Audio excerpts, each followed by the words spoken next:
9 cute small indoor plants.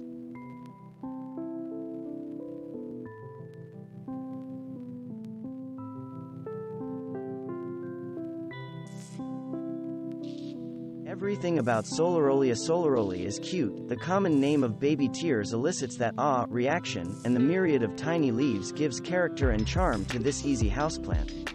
Grow baby tears in a small terrarium or under a glass cloche in bright filtered sunlight to give this small plant the humidity it craves to stay lush. The Senecio genus of succulents gives us so many interesting leaf forms, including the string of pearls S. rowleyanus, which so closely resemble every kid's least favorite veggie, but isn't at all edible.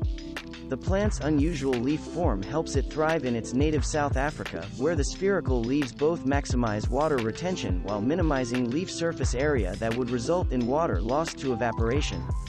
String of pearls will trail daintily from a small hanging container in a warm room with filtered light. Snip off the pearls as needed to shape and keep in bounds. Few plants are as forgiving as those in the Tillandsia genus. These epiphytes live perched on branches in frost-free environments, taking the moisture they need from the air using specially adapted scales on their spiky leaves. Mount them on driftwood, arrange them in a basket, or create a soil-free mini terrarium for these mess-free plants. They grow very slowly and need little more than partial sunlight and a weekly dunking in water to stay hydrated.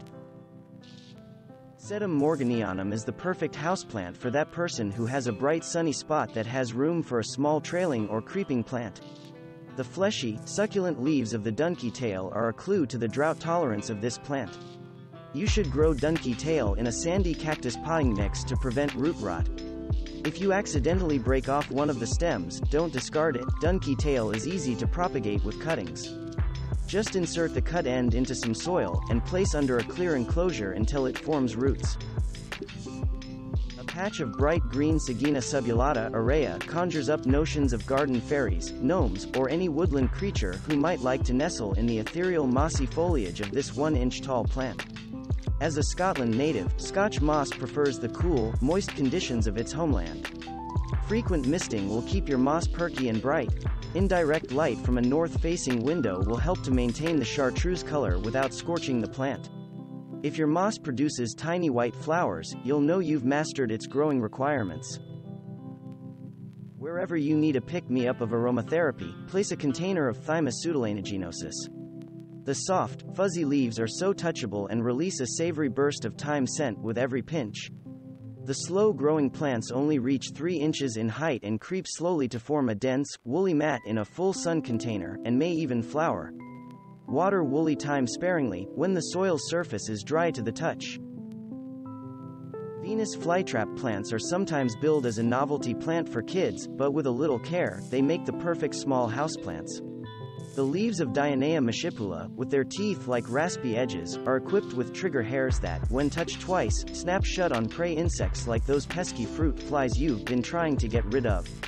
These quirky plants have some equally quirky growing requirements. They do well in a peat moss growing medium, and being sensitive to minerals, need distilled water.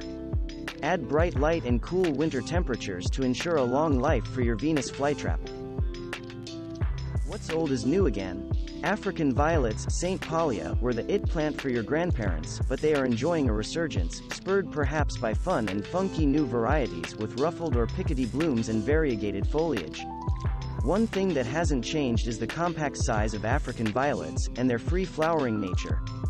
These plants like tiny pots, which spurs blooming. Keep your African violets moist and pot-bound, give them bright light, and feed them with a balanced flower fertilizer to keep them performing all year. The Oxalis genus contains several hundred clover species, some of which are weeds, and some of which are highly ornamental. The burgundy or red cultivars, which may produce yellow or white flowers, often appear in garden stores around St. Patrick's Day. Plants grow 6 inches tall and 8 inches wide in containers, which you should keep on the dry side. Thanks for watching. Subscribe for more interesting videos. And please hit the like button for the YouTube algorithm.